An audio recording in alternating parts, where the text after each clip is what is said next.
안녕하세요. 반갑습니다. 오늘 참 행복한 날입니다. 하나님께서 저와 여러분의 가정에 준비하신 하나님의 은혜와 축복이 넘치기를 예수님의 이름으로 축복합니다. 사사기 16장 23절로 31절에 있는 말씀을 중심으로 교회가 하나님을 떠나면 생기는 일이란 제목으로 말씀을 나누고자 원합니다. 어떠한 집단이든지 세워질 때는 그에 대한 목적하는 바가 있습니다. 그 목적을 달성합니다. 그 목적을 달성하기 위해서 목표점을 설정합니다. 이게 프로그램에서 가르쳐주는 내용 중에 하나입니다. 그래서 그 목표를 달성함으로써 목적을 달성했다라고 말할 수 있습니다. 그렇다면 교회의 목적은 무엇일까라는 것입니다. 첫 번째는 하나님의 영광을 위해서 교회가 존재한다라는 부분입니다. 그리고 그 영광을 위해서 영광을 돌릴 사람들을 불러 모으시는 겁니다. 그런데 불러 모을 때 아무나 불러 모으지 않는다는 겁니다. 마음이 가난한 자, 심령이 가난한 자는 천국이 저희 것이며 라고 말하면서 심령이 가난한 자가 전해지는 말씀을 듣고 모인다는 것입니다.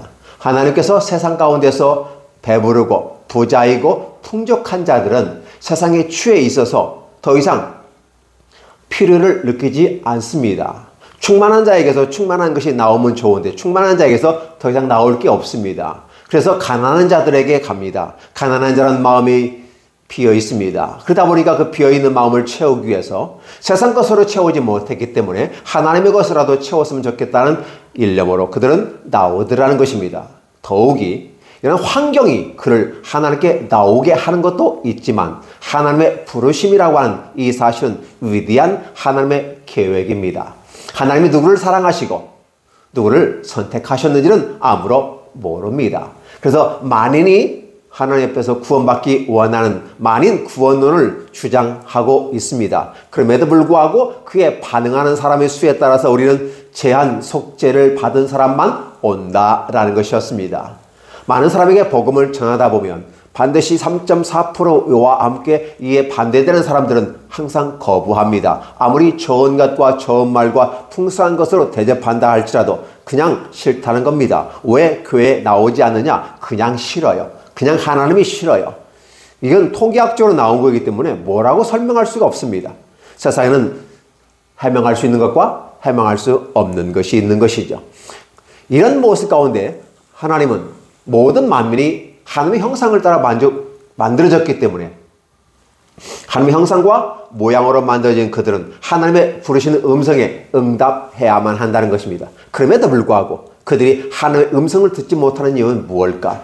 이미 언급한 바가 있거니와 아담에게서 나왔던 보암직도 하고 먹음직도 하고 나를 탐스럽게 지혜롭게 할맘직한지라 라는 표현이 하와를 넘겨버렸고 아담을 넘겨버렸습니다. 그러다 보니까 하나님의 음성이 인간이 가진 야망과 욕망과 탐욕으로 말미암아 막혀버립니다. 마치 아름다운 태양이 떠오르고 강렬한 힘을 했음에도 불구하고 검은 먹구름은 가려버려서 이쪽에는 빛이 비추지 않게 하는 것처럼 말입니다.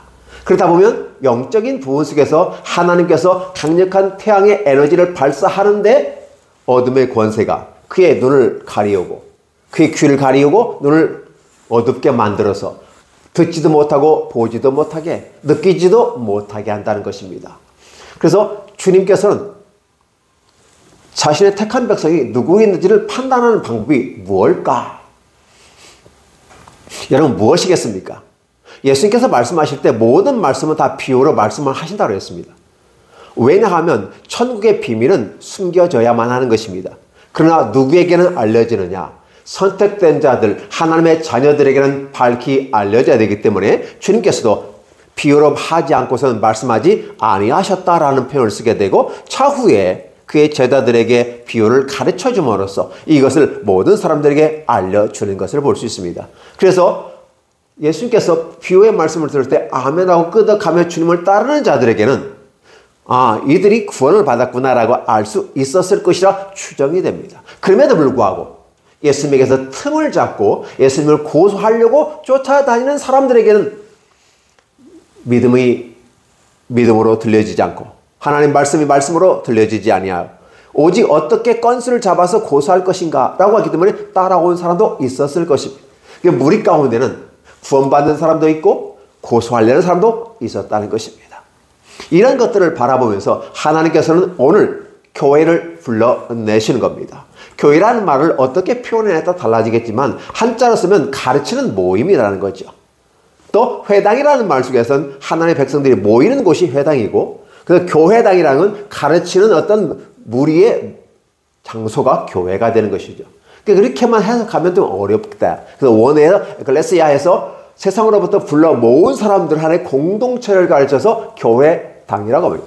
당자를 쓸 때는 집당자를 쓰기 때문에 어떤 공간 내지 어떤 건물을 이야기합니다. 그래서 교회당이라는 단어를 많이 썼습니다. 그러나 교회당이라는 말을 안 쓰고 이제는 교회라는 말을 씁니다. 처치라는 말을 쓰게 되는 거죠. 영어를 한글로 이렇게 해서 하면 처치잖아요. 어떤 거에 대한 세상적인 병에 대한 처치를 한다, 처방을 한다. 그런 개념으로 언어의 유의를 해볼 수도 있지 않을까. 하나님은 교회를 불러내십니다. 이 교회는 한 사람 한 사람이 그의 음성을 듣고 나오는 사람, 두세 사람이 이상이 모이면 목사가 없어도 그 누가 없어도 신부 사제가 없어도 교회가 되는 겁니다. 왜냐하면 하나님의 음성을 듣고 그래서 그들이 모여서 만들어진 것이 회중이고 그 회중들 가운데 한 사람을 선택하는 겁니다. 회중교회가 있는 것이고 장로체제를 통해서 만들어진 것이 장로교회이고, 그래서 어떤 특정한 부분을 가르쳐서 우리가 구별하기도 하지만 여전히 교회라고 하는 부분은 하나님의 영광을 위하여서 그에 합당하게 반응하고 순응하며 하나님이 불러주시는 자들이 모여진 그런 그룹과 단체를 교회라고 말하는 것입니다. 그래서 그들이 모인 곳이 교회당이게 되는 거죠. 예전에는 예배당이라는 말을 썼습니다. 예배드리는 집 이렇게 되는 것이죠. 근데 요즘에는 공간의 개념을 이제는 별로 좋아하지 않는 것 같습니다.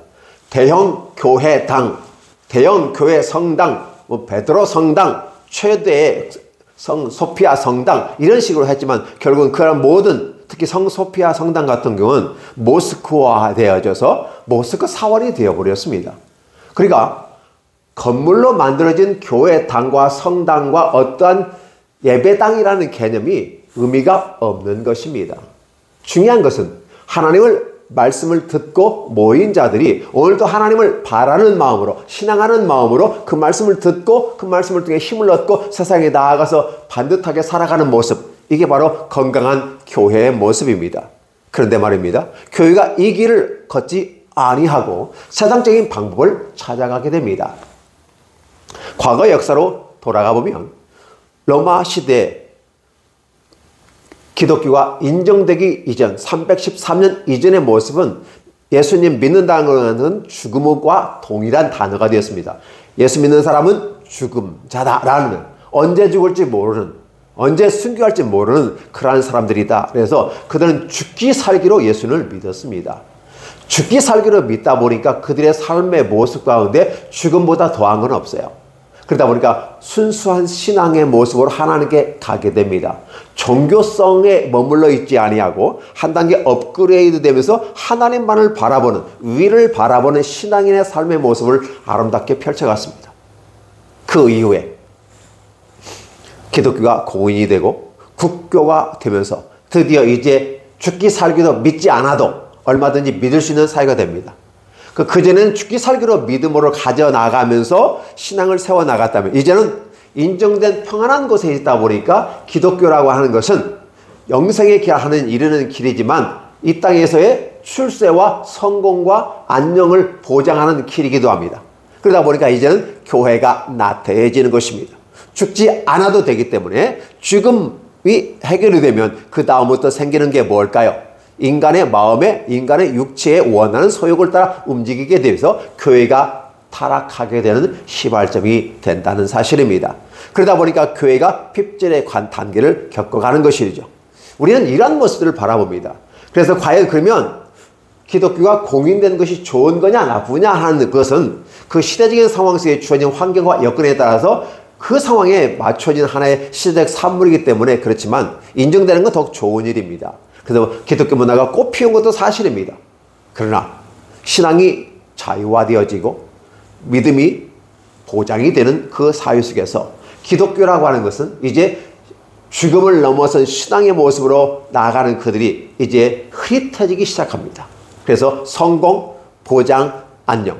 이 땅에서의 안녕입니다. 천국에서의 아름다운 모습보단 이 땅의 곳에 더 안주해버리는 모습으로 전락하게 되는 겁니다. 그러다 보니까 나타나는 현상들이 뭐가 나타납니까? 이제 교회가 타락하기 시작합니다. 세속적인 것, 교회 건물 세워가기 바쁩니다. 그리고 수많은 헌금들을 통해서 교회를 세웁니다. 아름답고 멋있는 일입니다. 건축학적으로 대단히 멋있는 일입니다. 그리고 그런 공간을 활용함으로써 하나님의 살아계심을 나타내기 위한 웅장한 건물을 짓고 그 안에 들어가면 저절로 고개 숙여질 수밖에 없는 분위기를 만들어버립니다. 좋은 일입니다. 그러나 그게 전부였습니다. 더 이상 그것도 넘어서지 못했습니다. 그러니까 아름다운 건물을 짓고 그 웅장함에 또 화려함과 그 아름다운 모습 속에서 넘어서지 못하는 겁니다. 그 위대함 속에서 더 하나님을 바라보아야 되는데 하나님 거기까지는 가지 못하는 모습으로 교회가 타락해버립니다. 그래서 중세 교회가 천년의 막을 내릴 수밖에 없는 구조였다. 그래서 이제는 기독교가 그 사회를 이끄는 핵심 리더라기보다도 기독교가 그 사회를 압제하고 탄압하는 그런 형태로 가게 되는 모습을 보면서 그들은 교회를 떠나게 되는 것입니다. 그런 이러한 모습 가운데 중세가 막을 내리고 근대라는 새로운 도래를 가져오게 되는 걸 여러분 보시는 겁니다. 그러니까 교회가 하나님의 뜻을 떠나면 하나님의 말씀을 에서 벗어나면 나타나는 현상이 그렇다라는 사실을 역사적으로 우리가 이해할 수 있게 되는 것이죠. 작금의 모습도 그 시대와 방불한 시대가 아닌가.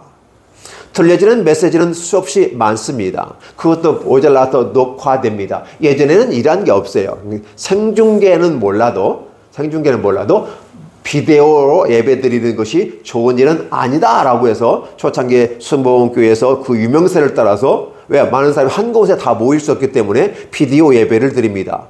어쨌든 영상을 찍어서 말씀을 듣고 은혜 받기도 합니다. 그에 대해서 하나님의 현존하는 능력을 체험할 수 없기 때문에 인정하지 못한다라는 말도 있었지만 그러나 결국은 그것은 진행되어졌고 코로나 때는 더욱더 그 방법을 추천할 수밖에 없었다라는 것입니다. 문제는 뭐냐면 비디오로 드리는 오늘날 같은 유튜브로 예배를 드리는 어떠한 방식으로 예배를 드리든 간에 하나님을 사모하고 기대하는 마음이 있어야 되는데 그런 마음이 없이 예배 드리는 것은 비디오로 하든 현장에 있든 똑같다는 겁니다. 우리는 어떤 외적인 형태, 외적인 규모, 광대한 어떤 수사 이런 것에 의해서 은혜 받기를 원합니다. 우리 교회 대단히 커. 세계에서 제일 멋있는 교회야, 제일 큰 교회야. 우리 몇만 명이 모여. 이런 것에 의해서 하나님의 은혜가 아니면 이렇게 모일 수가 없는 거야. 하나님의 역사가 나타나는 현장이 바로 이곳이야 라고 말하는 사람도 있다는 사실입니다. 그러나 하나님은 두세 사람이 모인 곳에도 함께 하신다라고 주님이 신이 말씀하신 바에 근거하면 많이 모이고 적게 모이는 문제가 아니라 건물이 있고 없고의 문제가 아니라 또 어떤 유명세에 있는 모습이 아니라 진실한 모습으로 그 진정과 신령으로 말씀과 성령으로 예배드리는 곳에 함께한다라는 것이었습니다. 교회가 하나님의 뜻을 떠났다는 말은 신령과 진정으로 예배드리는 그것에서 벗어났다라는 것입니다. 신령, 성령이 임하지 않는 예배, 성령이 역사하지 않는 예배, 예배가 아니라고 말하는 것입니다. 종교적 행위에 끝나버리는 것입니다. 그리고 아울러 말씀에 근거하지 않는 예배, 그것 또한 문제가 심각하게 되는 것이죠. 이러한 시대를 말씀이 떠난 시대, 교회가 하나님의 뜻을 저버린 시대, 이렇게 되는 것입니다. 그러면 교회의 목적은 무엇일까요? 하나님께 영광을 돌리고 함께 모인 무리가 그 안에서 은혜를 받아 행복한 삶으로 함께 누리는 모습. 그래서 이런 위로부터 내려오는 하나님의 은혜와 수평으로 퍼지는 모습 가운데 십자가 형태가 띄어지게 됨으로써 이 세상에 행복을 더해주는 것이 기독교인 것입니다. 하나님의 말씀과 은혜입니다. 그것을 전파하기 위해서 교회가 세워졌습니다. 그런데 오히려 교회가 하나님의 말씀이 사라집니다. 아니, 하나님의 말씀은 그대로 있습니다. 근데 그 말씀을 신뢰하는 마음이 없어지게 됩니다. 성령이 없다 보니까, 성령이 역사하지 않다 보니까 하나의 일반적인 서적으로 치부되기도 하는 것입니다. 성령이 임하시면 하나님 말씀이 하나님 말씀으로 읽혀지고 들려질 것입니다. 한 가지 질문해 봅니다. 여러분은 성경을 읽어보셨습니까? 분명히 기독인이라면 성경을 한두 번 정도는 읽어보았을 겁니다. 그럼에도 불구하고 여러분이 말씀을 읽을 때, 그 말씀을 들을 때 과연 하나님의 말씀으로 들리나요? 들리는 것은 목사님의 음성으로 들려질 겁니다. 그러나 그 음성이 내 안에서 어떻게 해석이 되나요? 하나님의 메시지로 해석이 되나요? 아니면 인간의 자랑이나 말장난에 불과한 수사언과 찬란한 그런 설교로 들리나요? 아니면 내 인생에 유익한 하나의 교훈으로 끝나나요? 교훈도 좋습니다. 그러나 더 멋있는 것은 하나님의 메시지를 받아들이는 것입니다. 같은 메시지를 수많은 사람들이 함께 듣습니다. 그럼에도 불구하고 각자의 마음속에 자신에게 들려지는 하나님의 메시지가 있는 겁니다. 그런데 요즘에 작금의 시대에는 하나님의 메시지가 아니라 하나의 예배의 형태의 절차상의 한 과정에 불과하다는 사실입니다. 따라서 설교를 짧게 해야 된다고 말하고 빨리빨리 끝나면 좋고, 아무리 은혜로 되는 말씀이라 할지라도 길면 은혜가 되지 않는다고 빨리만 끝나면 무조건 은혜가 된다는 농담 섞인 말들을 하게 되는 일이 발생하게 됩니다. 심히 우려스럽습니다.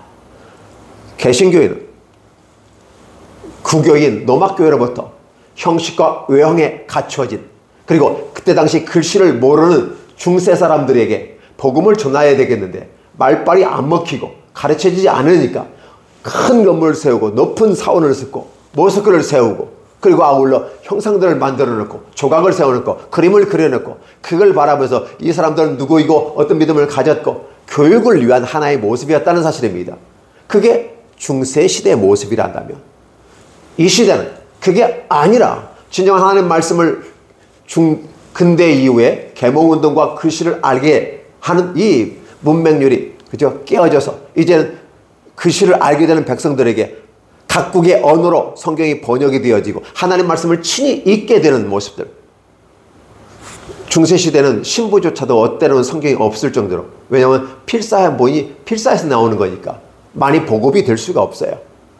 그 정도로 된 상황에서 백성들은 어떻게 하나님 말씀을 구별할 수 있을까? 오직 교회 가야만이 하나님 말씀을 들을 수 있고, 교회 가서 던져지는 떡조각을 받아 먹어야만이 구원받을 수 있다고 생각하는 이러한 모습으로 전락해버리는 종교적 행위에 머물러 있었다는 것입니다. 그 자체가 종교적인 문제에서는 아무 문제가 되지 않습니다. 그러나 진정한 신앙적인 의미에서 바라보면 하나님의 말씀을 들어야 되는데, 그래서 근대 이후에 하나님께서는 성경을 자국어로 해석할 수 있는 은혜를 주시고 각국의 언어로 해석이 되어지면서 오늘 저와 여러분이 한글로 하나님의 말씀을 듣고, 그것도 부족해서 영어로 같이 들으면서 또 부족해서 원어를 직접 같이 매칭시켜서 말씀을 읽는 분도 계십니다. 이렇게 함으로써 우리는 하나님께서 우리에게 은혜 주신 것을 기억하게 합니다. 이러한 모습 가운데 오늘 우리가 하나님의 뜻 가운데 서기를 원하는 겁니다. 교회의 목적은 세상을 변화시키고 세상을 타도하는 데 목적이 있지 않습니다. 물론 그 부분은 부차적인 문제입니다. 가장 최고의 교회의 목적은 하나님께 영광을 돌려드리는 것입니다.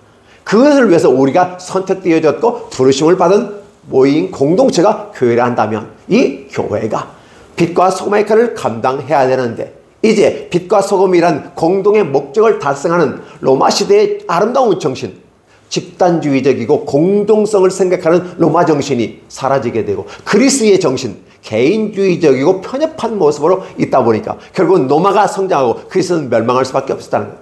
근데 교회가 또 그런 모습을 가져가더라는 것입니다. 교회가 각자 교회, 각 개인의 교회, 각 개인의 집과 자신의 안녕만을 추구하는 모습으로 마치 그리스의 한 문화처럼 그렇게 가다 보니까 기울어지고 있습니다.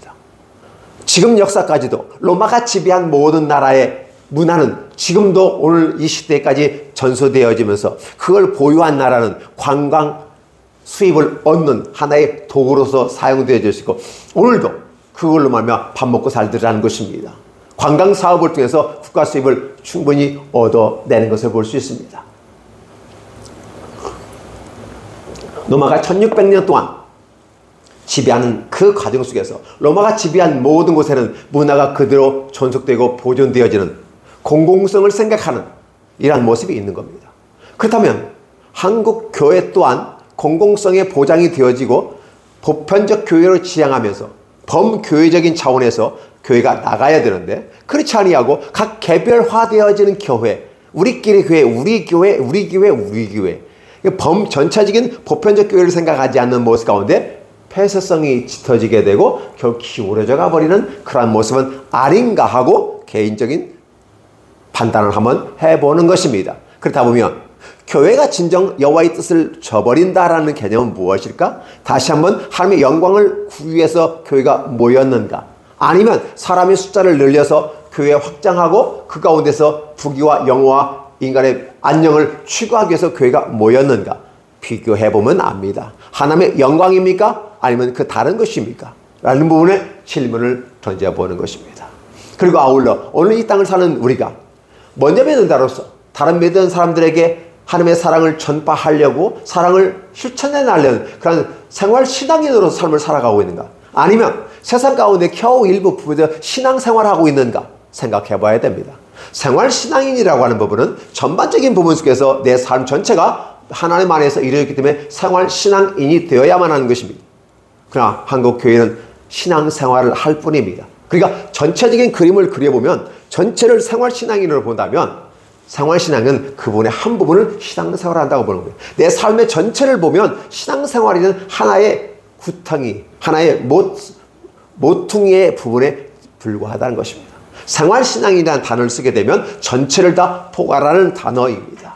그래서 저는 신앙생활이 아니라 생활 신앙인으로 하자고 강력하게 주장하고 얘기하는 부분입니다. 그렇게 함으로써 교회가 개인화되지 아니하고 보편화되지는 개교회주의 중심이 아니라 보편적인 교회를 생각하고 지향하며 나아가야만 합니다. 그래야만이 제대로 한국 교회가 쓸 수가 있다는 사실입니다. 만약에 이 길에서 벗어나게 된다면 결국은 한국 교회가 즉 구교, 로마 교회로부터 잘못된 모습 프로테스탄트라고 하죠. 저항하며 만들어진 그래서 나와 그 가운데서 본래의 초대교회의 모습을 회복한 게 개신교회입니다. 작은 집이 아니라 큰 집이 아니라 바로 이 개신교회는 같이 내려오는 과정 속에서 구교는 그냥 자기네 자기를 간 거고 개신교는 이렇게 그대로 초대교회 모습 그대로 전승하면서 나온 것이 개신교회입니다. 그러니까 우리는 정통성은 더 개신교회에 있다고 보릅니다. 초대교회 정통성을 갖고 있는 것입니다. 그 때문에 그때 당시에는 말씀을 중심으로 살았고 오직 하나님을 바라보며 죽기 살기로 믿었던 그런 믿음이 개신교회에 있어야 됩니다. 그럼에도 불구하고 개신교회가 여전히 구교인 노마교회를 쫓아가고 있다는 사실은 안타까운 일이라는 것입니다. 그러다 보니까 여전히 로마교회처럼 그렇게 개신교회도 가다라는 것이에요. 맥을 잃어버리고 힘을 잃어버리고 사회의 빛과 소바의 역할을 제대로 감당하지 못하는 모습으로 가는 건 아닌가. 그래서 예전에는 영광교회, 신광교회, 광자가 많았습니다. 왜? 소금과 빛의 역할이라 그래서 그렇죠? 이런 단어들이 참 많았는데 이제는 그 단어가 시들해져 버립니다. 이상한 단어를 쓰면서 형용사의 교회가 참 많습니다. 명사교회가 아니라 형용사의 교회가 많습니다. 또 그것이 하나의 사랑의 교회가 아름답게 성장하다 보니까 그게 대세인 것처럼 또 쫓아가는 이 모습을 바라보면서 교회는 명사형을 써야 됩니다. 무슨 교회 이렇게 써야 되는데 형용사의 교회로 써버리면 좀 애매한 것도 있죠. 자, 그건 차후의 문제이고 더 중요한 것은 본질적으로 교회가 하나님의 뜻을 쫓아가느냐 하나님의 뜻을 쫓아가지 않느냐라는 것입니다. 죽기 살기로 믿음을 가졌던 313년에 공인된 그 이전의 믿음의 선열들은 죽음을 각오하고 믿었던 그러한 것에 본다면 공인된 이후에 국교가 되면서 교회가 타락의 길로 가더라는 걸 바라보면서 우리에게 준 자유가 아니라 방종으로 흐를 수 있는 위험도 동시에 가까우면서 사단이 같이 좋은 일이 생기면 반드시 그 옆에 반드시 뭔가 끼는데 아까 사단이 달라붙어서 어쨌든 그 좋은 일을 박살내버리려고 합니다. 우리에게 준 이 아름다운 자유, 이 자유를 박살내는 하나의 부분은 방종으로 자유를 방종으로 흐르게 만들어버려서 자유의 본질을 흐트러버리고 깨버리려고 하는 이러한 모습도 있다는 사실입니다. 그렇다 보면 오늘 이 말씀을 듣는 저와 여러분들 중에서 과연 교회가 하나님의 뜻의 말씀을 벗어났다고 생각하십니까? 아니면 교회가 하나님의 뜻을 따라 간다고 생각하십니까? 대다수의 많은 사람들은 교회가 하나님의 말씀을 따라 간다고 말하고 있습니다. 그렇게 또 희망해 봅니다. 아니, 그렇게 간다고 말하는 게 그랬으면 좋겠다라는 염원을 가지고 있을 것입니다. 이게 바로 하나님께서 원하시는 것이라는 사실. 하나님께 희망하는 겁니다. 근데 성도들도 그걸 희망합니다. 근데 현실적으로 교회가 하나님 말씀을 따라가지 않는다면 어떠한 모습이 생겨나요? 작금에 나타나는 현상들이 발생합니다. 하나님의 뜻과 영광과 그 나라를 위해서 구하지 아니하고 자신의 영화와 자신의 자리 보전과 자신의 보수와 자신의 임기 연장, 이러한 것들에 짓눌려서 본래의 모습을 희석되어 버리죠. 빛이 바래버리는 이러한 모습으로 가게 되면 여전히 하나님 앞에서 교회가 무너지게 된다는 것입니다. 저는 성지의 순례를 통해서 늦게 갔습니다. 얼마 전에 갔다 왔는데 에베소 교회, 라오디아 교회, 서마나 교회, 빌라델피아 교회, 고린도는 못 갔다 왔습니다. 이런 교회들을 바라보면서 제가 느껴지는 게 그랬습니다. 아무리 그 시대에 멋있고 아름다운 교회라 할지라도 하나님의 뜻에서 벗어난 교회들은 하나의 먼지에 쌓여서 수천 년 수백 년이 지난 다음에 먼지에 쌓여진 그런 모습으로 땅속에 감춰버리는구나. 고고학이 발달되지 않았더라면 그것을 발견해내지 못했을 것이고, 또 고고학이 발달된다는 것은 하나님의 뜻을 나타내기 위해서 하나의 새로운 기회로서 하나님 쓰셨을 거라 생각되어지고, 그런 말미암아 땅에 묻혔던 예전의 과거의 역사가 드러남으로써 이 성경이 가짜가 아니라 진짜였구나라는 사실을 더 확실하게 만들어주는 사건이 고고학의 발전인 것입니다. 그렇게 함으로써 오늘 우리가 선교 여행이 아니 순례, 성지 순례라는 모습으로 가서 과거의 교회의 그 모습과 그 에베소의 교회에 있는 에베소의 교회, 그 라오디아에 있는 라오디아 교회들, 가정교회의 모습이라든지 그때 시대 상황들 함께 볼 수 있는 아름다운 시간들이었습니다. 그러나 그걸 바라볼 때 10m, 20m 밑에 가라앉아 있던, 쌓였던 그런 교회들의 모습이라는 것입니다. 아무리 교회를 할지라도 하나님이 떠난 교회는 교회가 아닙니다.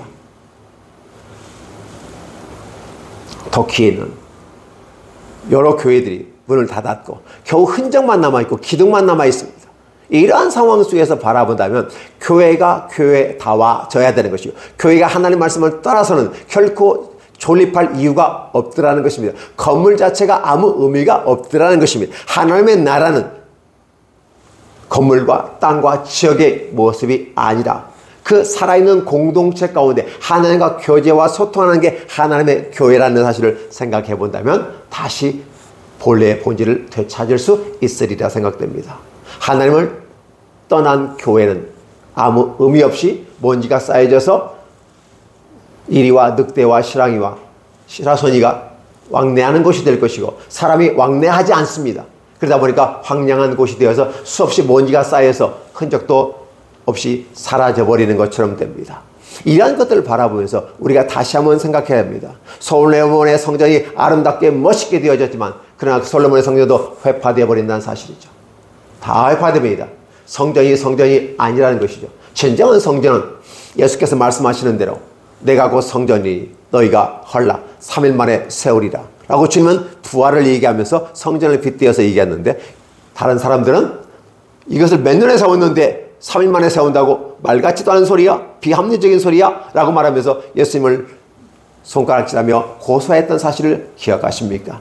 우리는 이런 것들을 생각하며 성경을 성경으로 보고 성경을 바로 이해하고, 그래서 교회는 또 각 사람 한 사람은 하나님의 말씀을 친히 읽으면서 하나님의 말씀이 과연 그리한가를 생각하는 멋진 아름다운 신앙인들로 성장하는 귀한 모습이 되었으면 좋겠습니다.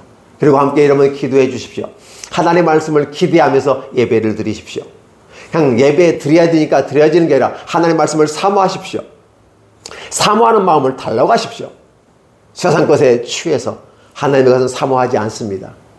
하나님을 사모하고 기대를 가지고 예배 드리십시오. 그러면 하나님이 준비하신 걸 여러분에게 주실 것입니다. 그게 말씀을 사랑하는 방식입니다. 하나님 내게 은혜를 주옵소서. 하나님의 말씀을 사모할 수 있는 마음을 주옵소서. 그 말씀이 어찌 내게 그리 단지요? 송이 그릇보다 더 답니다 라는 다윗의 고백이 저와 여러분의 고백이 되었으면 좋겠습니다. 그래서 저와 한 사람, 여러분의 한 사람 한 사람이 모여서 교회가 되고 그 한 사람 한 사람이 공동체가 되어지는 이러한 공동체가 하나님의 말씀을 귀히 여기고 소중히 여기고 읽고 또 쓰기도 하고 묵상하기도 하면서 나아가게 될 때 하나님은 저와 여러분에게 귀한 역사를 베풀어 주실 겁니다. 이렇게 할 때 당황스러운 현상의 속에 나타나는 다양한 문제들 속에서도 우리가 헤쳐나갈 그 길을 보여주시게 될 겁니다. 여러분 한 사람 한 사람이 각자의 길과 그 공동체의 길과 이 국가의 운명의 길에서 어떤 방식이 가장 합리적이고 가장 믿음에 찬 방법인지를 여러분들이 아시게 될 겁니다. 저와 여러분에게 하나님의 해안이 열려지기를 바랍니다. 보다 더 높이, 보다 더 멀리, 보다 더 넓게 이해하고 나아갈 수 있는 하나님의 은혜가 있기를 예수님의 이름으로 축원합니다. 기도하겠습니다. 하나님 감사합니다. 무한한 사랑과 은혜 감사합니다. 큰 역사와 권능으로 말미암아 주님께 영광 돌리기 원합니다. 교회가 하나님의 뜻을 저버린다면 발생하는 일은 황무지가 될 것입니다. 은혜가 되지 않습니다. 현상에 보이는 것에 만족하지 않게 하시고 종교에 머물러 있지 말게 하옵시고 신앙의 모습을 한 단계 업그레이드되는 모습 가운데 주의 영광을 돌려 나아가게 하시고 주 앞에서 말씀을 기대하고 사모하는 마음을 우리에게 주옵시고 그래서 그 말씀 가운데 힘을 얻고 나아가고 또 주님이 주신 지혜로 말미암아 이 세상을 헤쳐나아갈 수 있도록 길을 열어 볼 수 있는 보다 멀리 보다 높이 보다 넓게 보고 우리의 삶의 진리의 길을 생활 신앙인의 삶의 길에서 흐트러짐 없이 걸어갈 수 있도록 축복해 주시옵소서. 예수님의 이름으로 축복하며 기도하옵나이다. 아멘.